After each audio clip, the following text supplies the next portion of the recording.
and breadth of your love in the myriad forms it takes, you are welcome here.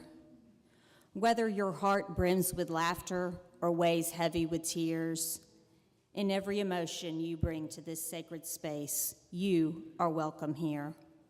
So come, join us with open minds, loving hearts, and helping hands.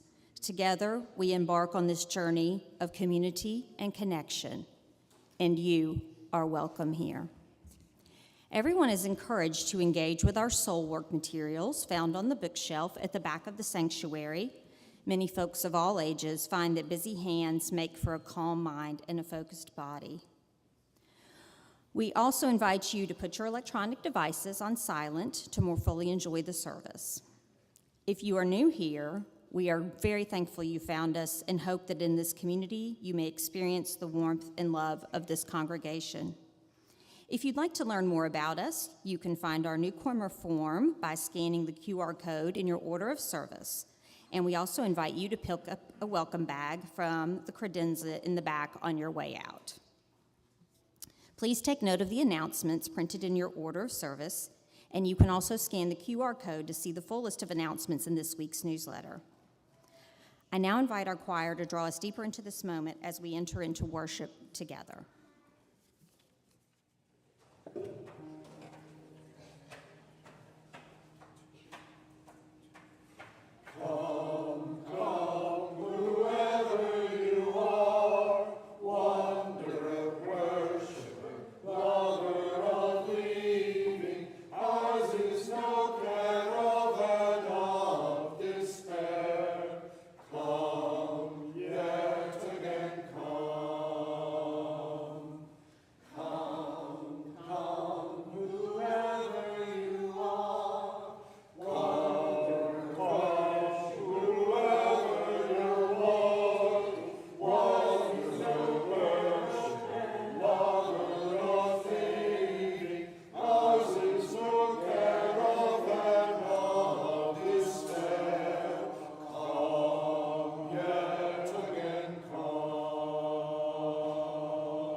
This is the day we have been given.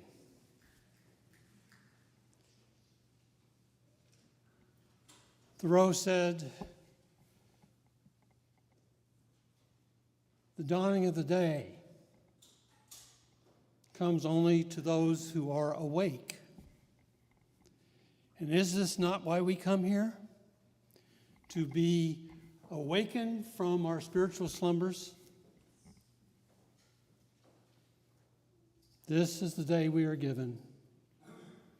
This sweet cusp of fall, its mercy. And this day is a gift to us. You didn't create it. You haven't earned it. Didn't even deserve it. It came as a gift. It's a day that is ours to search the good thereof. Let us, therefore, rejoice and be glad in it. Our chalice lighting is next. You'll find the words to the chalice lighting in your order of service. They are adapted from the Reverend Paul Carnes, C-A-R-N-S, and Paul was a former minister of this congregation, weren't on the river then, and also was president of the Unitarian Universalist Association. So let us read together as we light our chalice. We light this chalice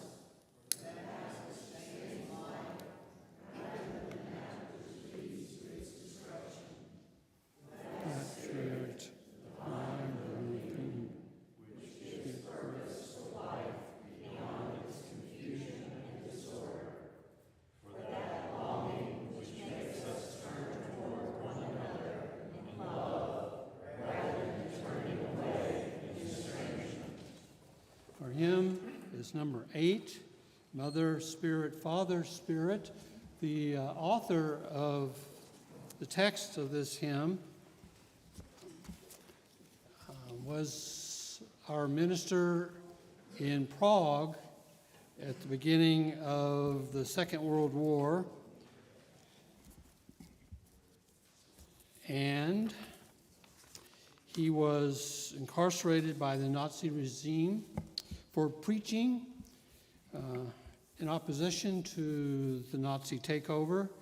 Norbert Schipak's his name, and he actually died in a concentration camp, and he wrote the words to this hymn. Let us rise as we are able or in spirit to sing number 8.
Come now to our time for all ages. So I'd like to invite our children and those young in heart to join me down in front of our great windows.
Second clue. What I have in my bag holds treats so I won't be tricked. Yes. It is a Halloween basket. It's actually the basket I use to put candy in when children come on Halloween and knock on my door and say to me, "Trick or treat."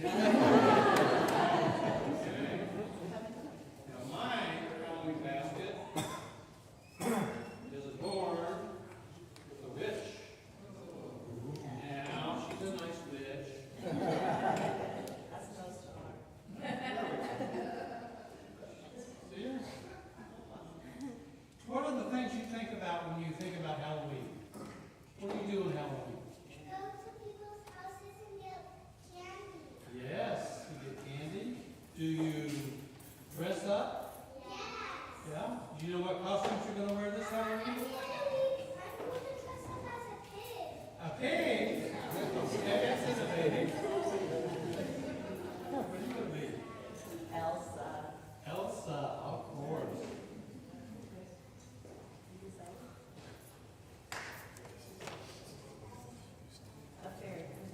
Fairy princess. You know what you're going to be? No? Okay. Anybody else? Well, what else do we associate with Halloween? You ever been to a haunted house? Yeah, I know. No, yeah, no. Some people associate Halloween with spooky things, scary things, pumpkin, things that go bump in the night. Yeah, the Halloween decorations. Yes. So, have you ever been in the dark? Have you ever been afraid of the dark? No, I'm not never afraid of You're not? Okay. Well, this object lesson's not for you. So, what can we do when we're in the dark? What helps when we're in the dark? A night light. Great. a lantern. A lantern. And can't our parents or teachers be that light for us in the dark? Because what does the light do? Help us find our way. It helps us find our way. Perfect. So guess what I have in my Halloween basket today? I have flashlights in different colors, and I want each of you to take a flashlight, take it home with you, and when you use it, I want you to remember that you too can be a light in the world, a light to others when they're in the dark. Okay? All right. Bless them on their way. You are beloved. You are beloved. You are sacred. You are sacred.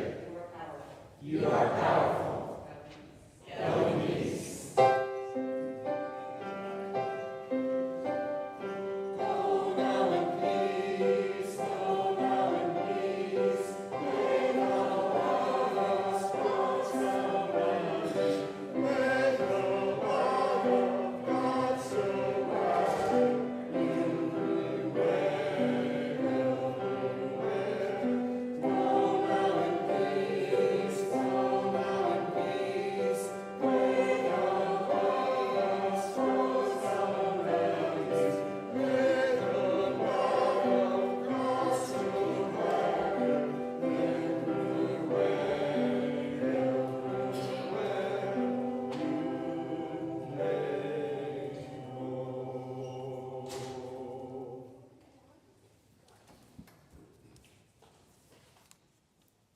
Lynn was very gracious in allowing me to adapt my old ways for the order of service. So you get the traditional ancient and modern readings today. And our ancient reading comes from the book of Ecclesiastes, or the preacher. The author of this book is called Qoheleth. It's a rough Greek translation of a Hebrew word that means assembly. So Qoheleth is the teacher or the preacher to an assembly or a school of students. This was written probably around the 3rd century BCE. Qoheleth was indeed a teacher, and this is his work, although he begins the first 2 chapters in the persona of King Solomon. This was not unusual in ancient writings. You wanted to bring prestige to what you did, so you assumed names of famous people. So anyway, this is the chapter 1 of Ecclesiastes. The words of the preacher, the son of David, king in Jerusalem. Vanity of vanities, says the preacher. Vanity of vanities, all is vanity. What does man gain by all the toil at which he toils under the sun? A generation goes, a generation comes, but the earth remains forever. The sun rises, the sun goes down, and hastens to the place where it rises. The wind blows to the south and goes round to the north. Round and round goes the wind, and on its circuits the wind returns. All streams run to the sea, but the sea is not full. To the place where the streams flow, there they flow again. All things are full of weariness. A man cannot utter it. The eye is not satisfied with seeing, nor the ear filled with hearing. What has been is what will be, and what has been done is what will be done, and there is nothing new under the sun. Is there a thing of which it is said, see, this is new? It has been already in the ages before us. There is no remembrance of former things, nor will there be any remembrance of later things yet to happen among those who come after. I, the preacher, have been king over Israel in Jerusalem, and I applied my mind to seek and to search out by wisdom all that is done under heaven. And it is an unhappy business that God has given to the sons of men to be busy with. I have seen everything that is done under the sun, and behold, all is vanity. It's a striving after the wind. What is crooked cannot be made straight, and what is lacking cannot be numbered. I said to myself, I have acquired great wisdom, surpassing all who are over Jerusalem before me. My mind has had great experiences of wisdom and knowledge, and I applied my mind to know wisdom and to know madness and folly. I perceived that this also is but a striving after wind, for in much wisdom is much vexation, and he who increases knowledge increases sorrow. Here ends our ancient reading.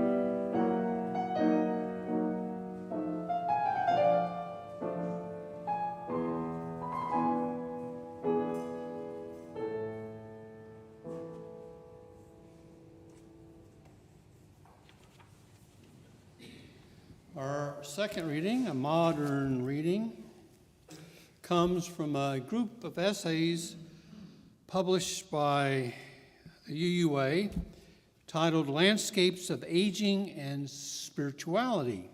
I was invited to contribute one of the essays, which I titled Memento Mori.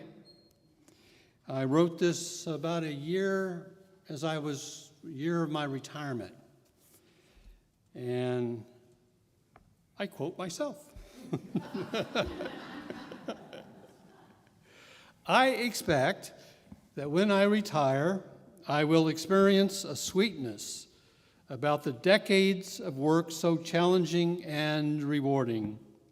I will breathe a sigh, having managed that high wire act without falling. I will also be happy not to attend another meeting or feel the pressure of another canvas. However, I also anticipate experiencing feelings similar to a recent ultrasound exam, facing the unknown, the movement from what is to what if to what now. And I pray that as I age, I can learn to refuse the internal drama created by medical exams and the outward prospect of needing the pulse and attention of a public career. I pray that what I have preached is true, that we are saved through our humanity and not in spite of it. Memento mori, everything ends, our lives, our careers, our positions, everything we cherish. Even the good earth will end someday, and we shall lose everything. And I'm convinced that we can take nothing with us at the end. This is the human condition, which really keeps reminding me that I am part of it. And yet, for all the trouble of being born and having to die, there is a saving grace, the possibility of the evolution of the human spirit. I have faith that no condition is beyond its redemptive power. What matters is the faith and courage to let the Spirit take me where it will, to teach me what I need to know in each circumstance of my life. Now, if only I can remember these things, hold my own preaching close to me, and if memory fails, may I keep something eternal deep in the bone to sustain me. And it is this: above the turbulent waters of anxiety and the restraining levee of reason, the Spirit broods. Here ends our modern reading.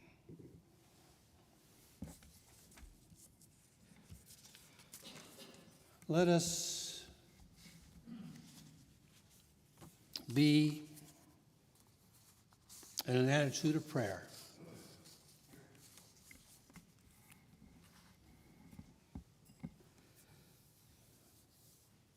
O God of our yearnings, of lost faith and faith found again, save us from cynical demagogues and AI chatbots. Save us from the separating powers of hubris and willful ignorance. Keep us human, away from the seductive sounds of the electronic sirens calling us to the shipwreck of distraction. Keep us human, away from the calluses of the heart and toward the fragile beauty of life and our shared vulnerability. Keep us human, away from the deceptions that confuse what is good, true, and hinders the morally conscious life.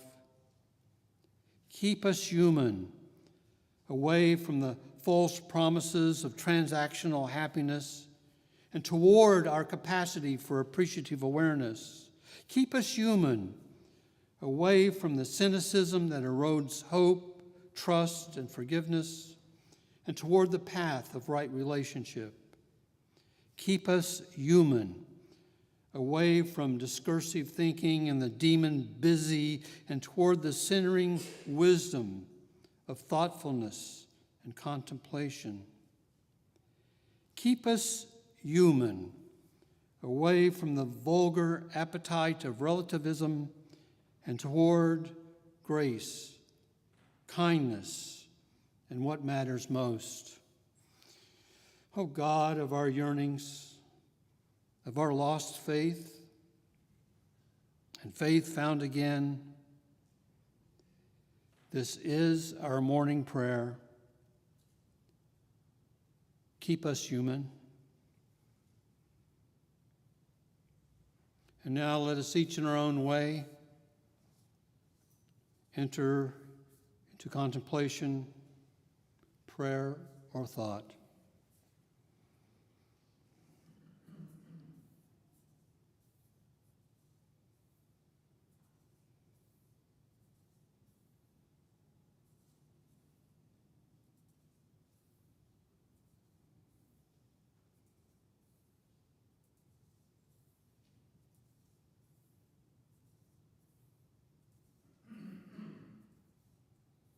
And so may it be.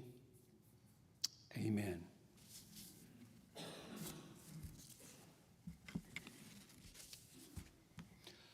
Oh, money. Okay.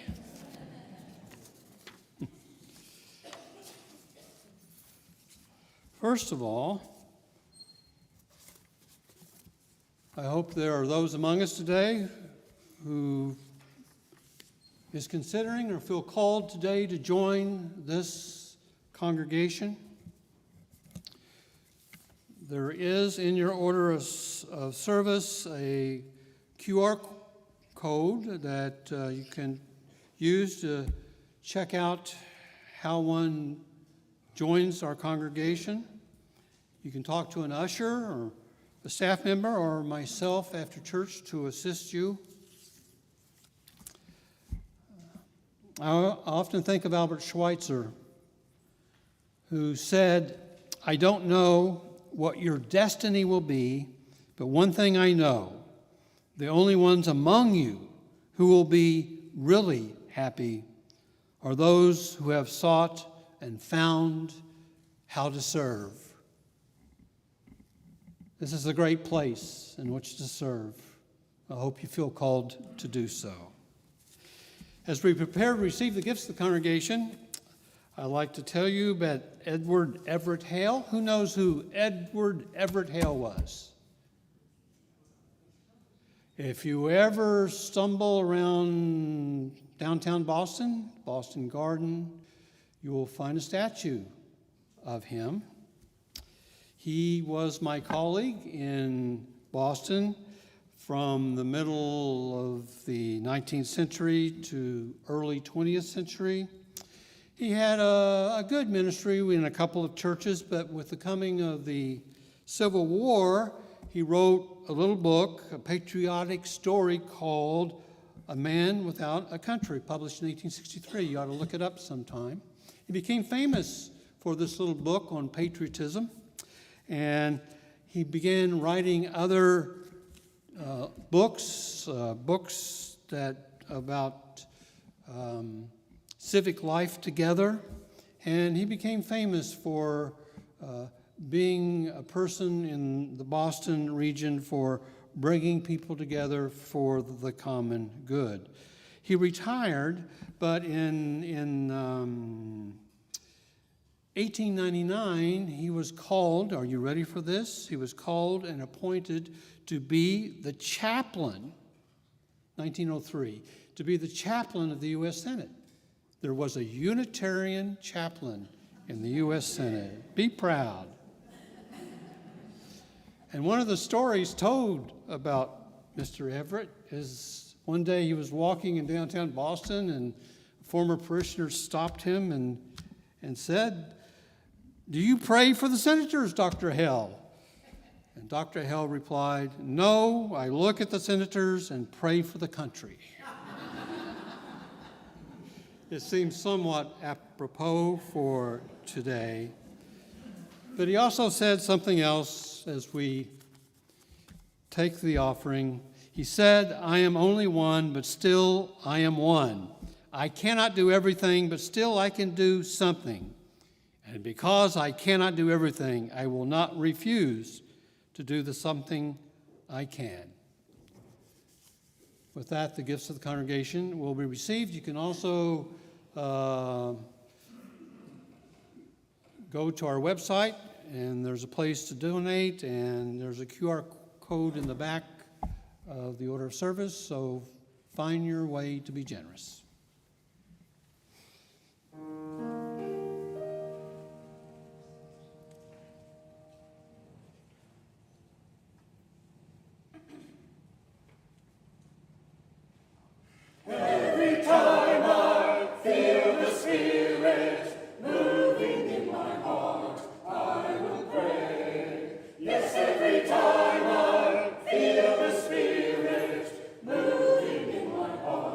I will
the choir.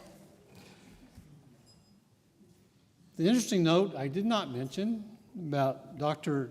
Edward Everett Hale is that he has a connection to this congregation.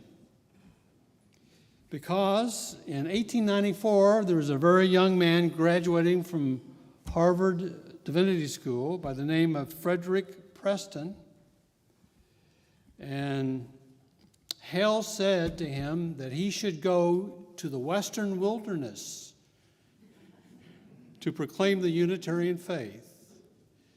And he was indeed the first minister of this congregation, promoted to us by Hale.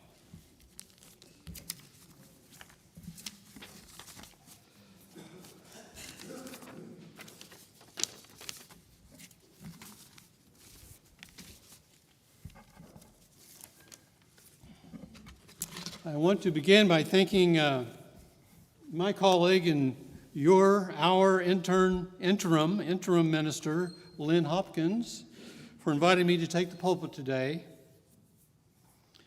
All transitions are filled with danger and opportunity, and it's been a difficult time, not only for our nation, but also for our congregation.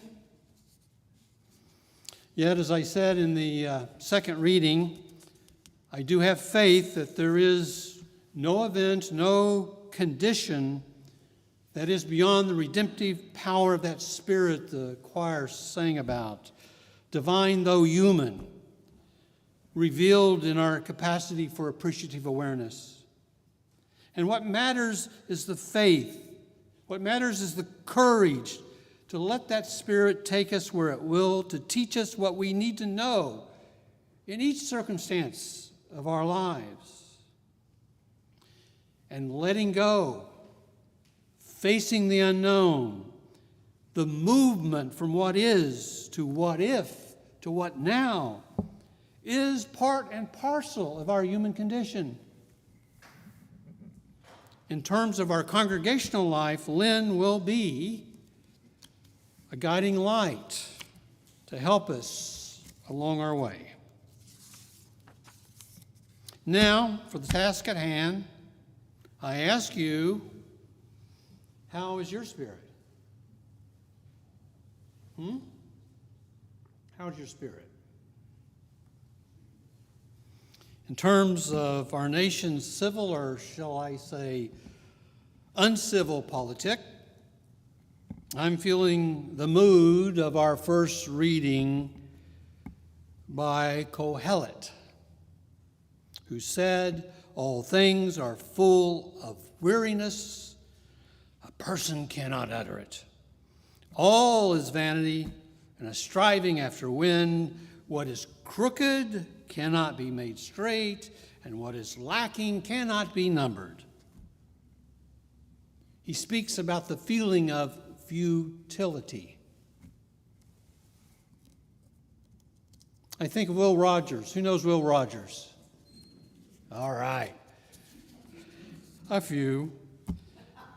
The humorist, born of the Cherokee Nation in Oklahoma. I think on the par with Mark Twain. I think of Will Rogers, who said, "I don't make jokes, I just watch the government and report the facts." Well, you know you're in trouble when the FCC chairman threatens retaliatory action against ABC if it did not punish the late-night host Jimmy Kimmel over his unfortunate remarks about the Republicans' response to Charlie Kirk's death. And the Disney Corporation responded by pulling Kimmel's show off the air indefinitely, only to restate the show after voices not only on the left but a few on the right raised concerns about free speech.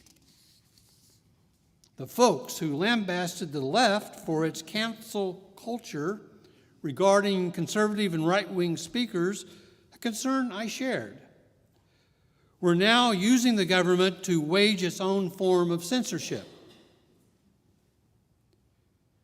And Kirk's own vigorous support of the First Amendment was ignored when the Attorney General stated that the Justice Department would, and I quote, absolutely target you, will go after you if you are targeting anyone else with hate speech, end of quote. Well, she later walked that back because she obviously didn't understand, as Attorney General of these United States, the legal parameters of the First Amendment. And I would say that it is essential, it is important to distinguish between what is legal and what is moral. Repugnant and vulgar things are said all the time, and it is not the right thing to do, but it is legal. Now, you know you're in trouble when the party of law and order, the party that denounced the far left's less than nuanced response to police brutality with defund the police, when it literally defunds National Public Radio and the international voice of America. And you know you are in trouble when the Centers for Disease Control and Prevention is managed by a man with a history of skepticism toward vaccinations. Currently, there is a vaccine-preventable disease that was declared eliminated in the U.S. in the year 2000 that is making a comeback. As of last month, over 1,500 cases of measles have been confirmed. And you know you're in trouble when the folks who celebrated the refusal of a bake shop to make a wedding cake for a gay couple are outraged by the Office Depot employees, now fired, who refused to print a poster for a vigil 2 days after Kirk's murder.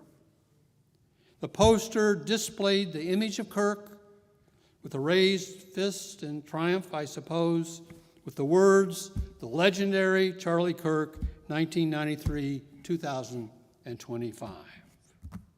And you know you're in trouble when the online world of 21st century young men promote a culture that sees all human relations as forms of transactional competition that separates men's SMV into winners and losers. I had to find out what SMV means. Does anyone know? Sexual market value. In this, what's been called the manosphere, this manosphere, one discovers the projection of the fit Uberman who thinks that misogyny is some form of therapy. And one of Kirk's missions was indeed to rescue young men from nihilism by preaching a conservative brand of family and faith. But you know you are in trouble when tens of thousands of people gather for the 5-hour memorial service for Kirk at an Arizona stadium, and that atmosphere is odd, bizarre, a mixture of religious revival and a political rally. But there was a very moving moment when Kirk's widow, Erica, the mother of 2 children, 1 and 3, spoke tearfully about her loss. The pathos and grief were overwhelming when she repeated the story of Jesus praying, "Father, forgive them," while he was being crucified. Then, in sincerity, she pivoted to her husband's accused killer.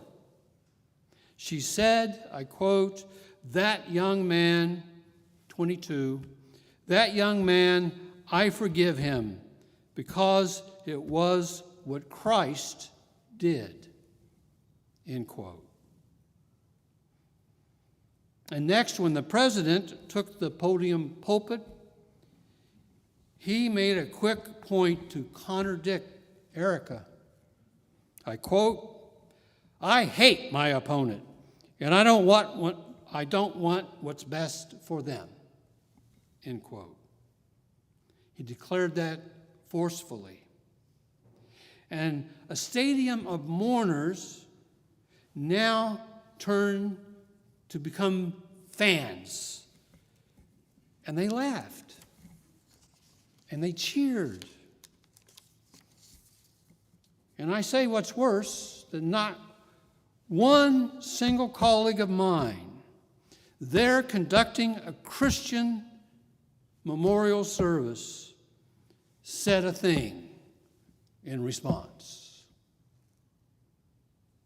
And my weariness is not just with the authoritarian impulse of the right that exploits the church. The problem with any ideology, whether it be Make America Great Again or a progressive vision of a new Eden, is that the seeds of tyranny are in every dream of utopia. Why? Because human nature, if you have not noticed, does not bend well toward perfection. And it always takes coercion to shape people up, to have the correct political, secular, or religious orthodoxy. Take me, for example. I confess to reading banned books, but also the Wall Street Journal.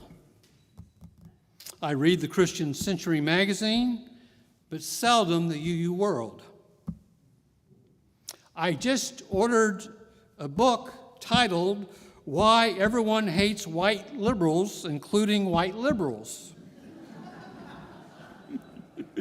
by Kevin Schultz, the professor and chair of history at the University of Illinois, Chicago.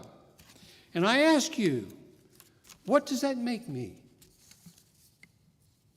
I was given the middle finger and spat upon while protesting the Vietnam War on University Drive at Texas Christian University in Fort Worth. And I was the subject of interest in a commercial appeal newspaper article when I was the only member of the Memphis Ministers Association who voted nay on the proposition to oppose the invasion of Iraq. And it had nothing to do with weapons of mass destruction and everything to do with learning that Saddam Hussein kept children's prisons. And I say to you, what does that make me? I was briefly disowned by family when they learned I became a Unitarian in graduate school. Branded pejorative conservative by some in our faith movement for the use of spiritual language and for promoting our historical traditions. Horrified a rabbi tutoring my stepson for his bar mitzvah when Eric said that his stepfather, a minister, would help him with the Torah torsion. And was seen as a troubling heretic by some colleagues on the more traditional side of Christianity. And I ask you, what does that make me? I established my liberal bona fides when I became an elector for Clean Jean, Eugene McCarthy in Louisiana in 1976. And I confess to you, voting Republican on one or two occasions in Shelby County. I proudly worked for years on the executive committee of Memphis Planned Parenthood. I was the only clergy person in Shreveport, Louisiana, who did problem pregnancy counseling and referral. But yet, at a policy meeting of the Memphis Planned Parenthood, I voted against the promotion of trimester abortions. And I say to you, what does that make me? It makes me a human being who resists being drawn down to a category. And so I have resisted what is generally called identity politics. The phrase itself seems odd to me because it presupposes that we are fundamentally definable by particular groupings, especially by race and gender. And I say, you are more than whom you love and how you love. I say, you are more than your race, your gender, your education, your socioeconomic status. And you ask, don't these things matter? And I say, yes, of course they do. And yes, we are influenced by culture for good and evil. Yes. And heritage and genes matter too, as do family systems and institutional racism and prejudice. But we are much more than the sum of our identities given and chosen. I say we share a common humanity. I say that we have individual agency for growth and evolution. I say, like Walt Whitman, I declare that I contain multitudes. And we each have complex identities that break the bonds of how others believe we should be determined. You see, this is the problem of all ideologies. I'm weary of them, from whatever direction they come at me from. Morris Berman put it well when he said, an idea is something you have. An ideology is something that has you. Do you understand the seductive power of ideologies? Right or left, secular or religious? How it has a lure of certainty, its anxiety-reducing appeal of escaping doubt, its primitive tribal joy and comfort of joining in collective affirmation. The Czech playwright, dissident, and important transitional president from communism to democracy for the Czech Republic said this: ideology is a specious way of relating to the world. It offers human beings the illusion of identity, of dignity, and of morality, while making it easier for them to part with them. End of quote. And this is the sin of all ideology, is that it places doctrine over person, and people become expendable for the idea. The killing fields of the world are a good example of that. And so what are we to do with all this weariness, a sense of futility? For Qoheleth, the vanity of seeking sure conclusions about the meaning of life and why things are the way they are leads only to one conclusion. He preaches, he teaches that wisdom comes in accepting reality. I agree, but I have another question. Once you accept reality, what do you do with it? The reality is that Kirk, as a mega celebrity, was a provocateur of ideas that I find repugnant. He was a hardliner for deporting immigrants. He espoused the ideology of the Great Replacement conspiracy theory. He complained about American Jews for supporting nonprofits, the culture of Hollywood, and quasi-Marxist policies. He opposed affirmative action and diversity, equity, and inclusion initiatives. He called the Civil Rights Act an, I quote, anti-white weapon, end of quote. He He was a staunch gun rights advocate, made religious arguments against LGBTQ individuals, and was strictly anti-abortion. He opposed transgender rights. What do you do with that reality? And it's a hard thing when the reality of our worldview, our past worldview, our comfortable sense of the general rightness of the post-Second World War liberal world order, and our belief in the superiority of democracy and the perfecting of our union is challenged. It's a hard thing to face the fact that democracy is a fragile experiment because it bumps up against the reality that human nature often works against the triumph of reason. It's a hard thing to watch the rise of demagogues who pose as a mirror to the masses, addressing grievances in the bravado of an avenging redeemer, who inspire a swell of intense emotion, who use that emotion for political gain, and who break the rules that govern us.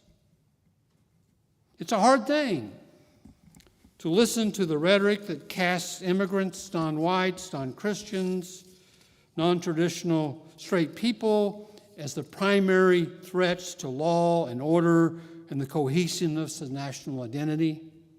It's a hard thing to endure the constant cascade of lies that are more than disinformation, more than misinformation, more than propaganda, for their intent is to assert power over truth itself in the Orwellian sense. The party is what's true. And here's where I depart from Qoheleth. A forlorn resignation to limitation, a redundant fatalism, and a hopelessness that says there is nothing we can do about the human condition is not useful counsel. He gets an F as a teacher. But perhaps he puts the question wrongly. Instead of asking, what is the meaning of life in all this chaos, what we really desire to understand is what is my individual purpose in all this chaos. It becomes a personal question rather than an abstract philosophical one. And our agency, our capacity to actually do something, is in what we do with our freedom and what we do with our responsibility, what we do with our weariness and our fatigue. I'll give you some suggestions. You can remember that a cornerstone of democracy is tolerance, which in its root meaning literally means to bear with repugnance. And so we bear things with repugnance, which means we don't react to what we find offensive with violence. You can make this institution, with its democratic traditions, its freedom of the pulpit and the freedom of the pew, its freedom of conscience, a place where all are welcome. You add your strength to others here in a covenant, a promise we make to one another. And I can't stress enough the importance of this promise we make. Whether you know it or not, you make it. It's inherent in who we are as a people. And it's a covenant that affirms that the integrity of love is more important than the purity of dogma or ideology. That our community is not based on agreement, but on shared concern for each other. You do what is possible. You support the public good like schools and libraries. You serve in the soup kitchen. You provide a safe place of community for those whose identities are deemed unworthy. You take care of the poor and the hungry. You pick up litter. You remember to remember how through other dark times the light has always returned. How, in the words of Howard Thurman, who was the chaplain emeritus at Boston University School of Theology, he said, and a mentor for M.L. King Jr., he said, "No expression of life exhausts life." And I believe that, no matter how weary we are. I say the Spirit broods. When I wrote that essay, the editors wanted me to take away the word brood. They didn't like it. I insisted upon it. Howard Thurman uses this term about the brooding spirit. What does it mean to brood? Hens are hatching eggs, they're bringing out new life.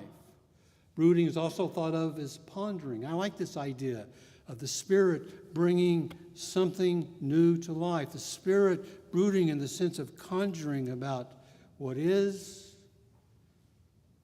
what if, what next. The Spirit broods to open up new paths.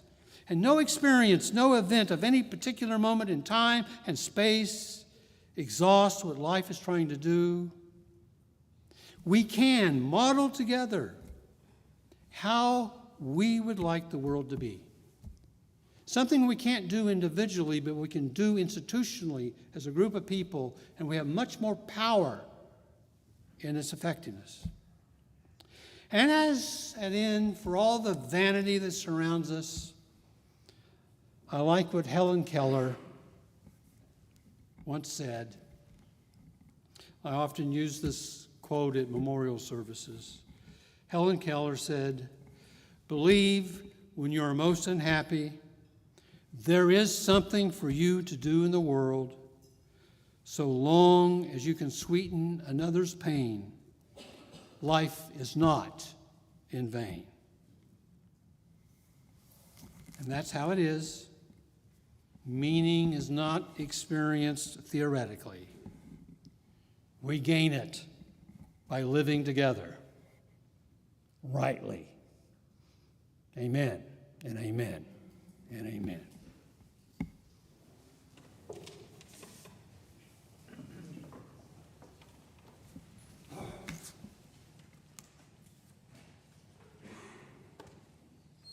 Please rise by your Spirit as you are willing and able, as we sing number 18 in the hymnal, "God Wondrous Love."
shadow